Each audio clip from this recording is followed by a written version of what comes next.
एक अजीबोगरीब बहस हो रही है और मेरे हिसाब से एकदम से नेगेटिव बहस हो रही है।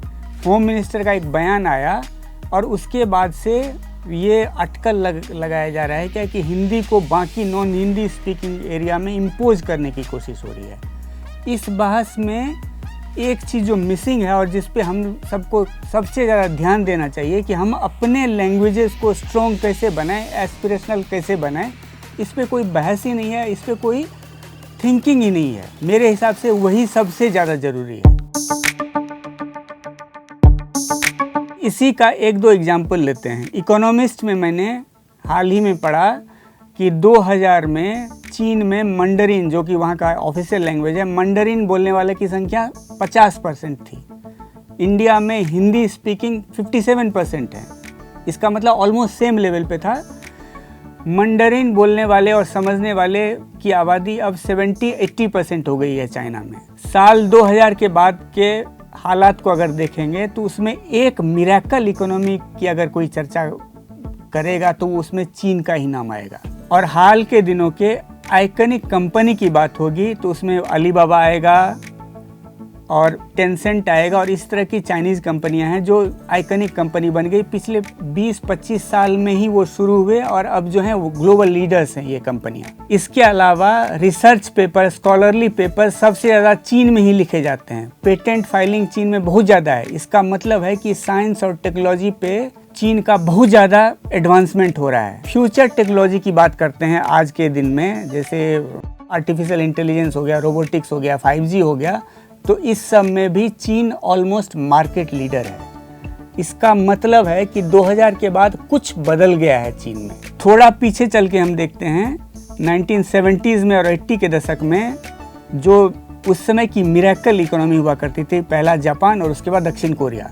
इन तीनों देशों में, चीन, साउथ कोरिया और जापान में एक चीज़ कॉमन है कि इन लोगों ने, इन तीनों देशों में लोकल लैंग्वेजेस पे काफ़ी ज़्यादा जोर दिया गया। इन तीनों के पैटर्न को अगर देखेंगे तो एक चीज़ लगता है कि शायद लोकल लैंग्वेज को बढ़ावा देने से वहाँ के इकोनॉमी को बूस्ट मिला। इन तीनों देशों में एक चीज़ पे काफ़ी ज़्यादा जोर दिया गया कि वहाँ का जो स्कूली एजुकेशन है और साइंस और टेक्नोलॉजी की जो पढ़ाई होती है लोकल लैंग्वेज में, उसके टेक्स्ट बुक वर्ल्ड क्लास बनाए जाएं।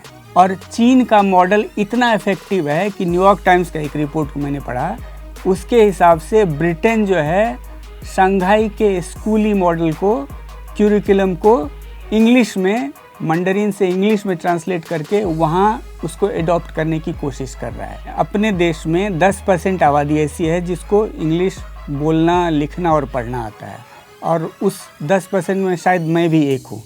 पिछले 24 साल में अंग्रेज़ी की ही कमाई मैंने खाई है। जितने बड़े नाम इंग्लिश लिटरेचर में हो सकते हैं, वो शेक्सपियर हो, मिल्टन हो, जॉर्ज बर्नार्ड शॉ हो, बर्ट्रैंड रसेल हो, मार्क ट्वेन हो, सबसे मेरा एक्सपोजर रहा है। लेकिन इंग्लिश का एक पार्ट है जिसे मैं अछूता रहा हूँ, जैसे बीटल्स हो गया, डिलन हो गए, वुडस्टॉक हो गया, इस तरह का जो चीज़ है, मिल्स एंड बुन्स हो गया, उससे भी मेरा ज़्यादा लेना देना नहीं है। हमको देसी जगजीत सिंह ही पसंद आते हैं। भीमसेन जोशी का ही मुझे क्लासिकल बहुत बड़ा अच्छा लगता है। कुमार गंधर्व भी मुझे पसंद है।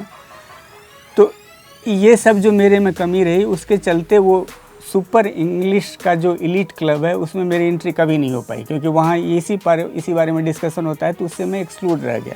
मिंट में एक रिपोर्ट छपी थी, उसके हिसाब से इंग्लिश स्पीकिंग, इंग्लिश लिखने वाले जो हैं मोस्टली अपर कास्ट के हैं, रिच हैं, वेल एजुकेटेड हैं और शहरी हैं। इंग्लिश के चलते एक दो क्लास है, जो इंग्लिश जानने वाले का हैव्स और हैव नॉट्स है इंग्लिश नहीं जानने का। इंग्लिश एस्पिरेशनल भी है, ज़्यादा कमाई की गारंटी देने वाला भी है, ग्लोबल सिटीजन बनाने का रास्ता भी है। इतने फ़ायदे इंग्लिश के हैं। इतनी खासियत के बावजूद हमको एक सवाल तो पूछना ही चाहिए कि इंग्लिश से हमारा एक्सपोजर 200 साल पुराना है, इसके बावजूद इंग्लिश का पेनिट्रेशन जो है सिर्फ 10% आबादी तक ही है। ऐसा क्यों है? इसके दूसरे साइड में सारे इंडियन लैंग्वेजेस हैं, 90% आबादी उन्हीं की है। और ये जो है, चूँकि इंग्लिश एक प्रिविलेज एंजॉय करता रहा है, एक प्रीमियम एंजॉय करता रहा है, इसीलिए बाकी जो 90% हैं ये आबादी अंडर कॉन्फिडेंट है। इनको लगता है कि हम ऐसी भाषा जानते हैं, ऐसी भाषा में पढ़ते लिखते हैं जो एस्पिरेशनल नहीं है, जिसके साथ प्रीमियम अटैच्ड नहीं है। इतनी बड़ी आबादी 90% करीब अगर अंडर कॉन्फिडेंट है तो हम देश में बड़े बदलाव की कल्पना कैसे कर सकते हैं। इस कॉन्टेक्स्ट में अगर हम गृह मंत्री के ताज़ा बयान को देखें, देश भर के लोगों को आह्वान करना चाहता हूं कि कम से कम बच्चों से तो अपनी भाषा में बात करिए।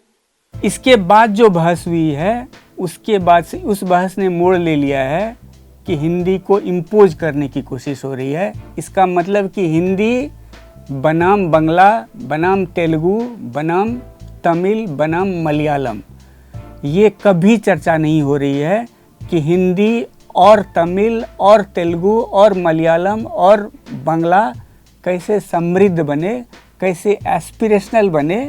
एक स्टेप हो सकता है उसके लिए चाइनीज़ मॉडल हो सकता है कि हम अपने टेक्स्ट बुक को कम से कम साइंस और टेक्नोलॉजी और मैथ्स के क्यूरिकुलम को लोकल लैंग्वेज में इतने शानदार ढंग से बना दें कि बेसिक फाउंडेशन अगर हमारे स्कूली एजुकेशन का लोकल लैंग्वेज में इतना अच्छा हो जाएगा तो उसका बेनिफिट जो होगा उसकी हम कल्पना नहीं कर सकते। और उसके बाद जो हमारी आबादी होगी, कॉन्फिडेंट आबादी, जो इंग्लिश से जिसको परहेज नहीं है लेकिन इंग्लिश के बावजूद भी वो बहुत अच्छा कर रहा है, बहुत आगे बढ़ने की सोच रहा है। मेरे कहने का मतलब एकदम से नहीं है कि इंग्लिश से हमको परहेज करना चाहिए।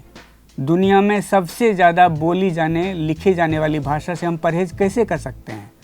ग्लोबलाइजेशन के ज़माने में ग्लोबल सिटीजन का एस्पिरेशन हम इंग्लिश से परहेज एस्पिरेशन क्यों छोड़ सकते हैं?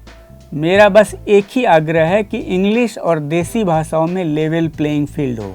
जितना प्रीमियम इंग्लिश के साथ अटैच हो उतना ही तेलुगु के साथ भी हो, तमिल के साथ भी हो और हिंदी के साथ भी हो। और फिलहाल मैं अपने होम मिनिस्टर का शुक्रिया अदा करता हूँ क्योंकि उन्होंने एक बहस छेड़ी है और मैं उम्मीद रखता हूँ कि ये बहस पॉजिटिव दिशा में जाए और इससे हमारे लोकल लैंग्वेजेस को एक बड़ा बूस्ट मिले और ये तब बहुत इफ़ेक्टिव होगा, इसके बहुत पॉजिटिव रिजल्ट होंगे।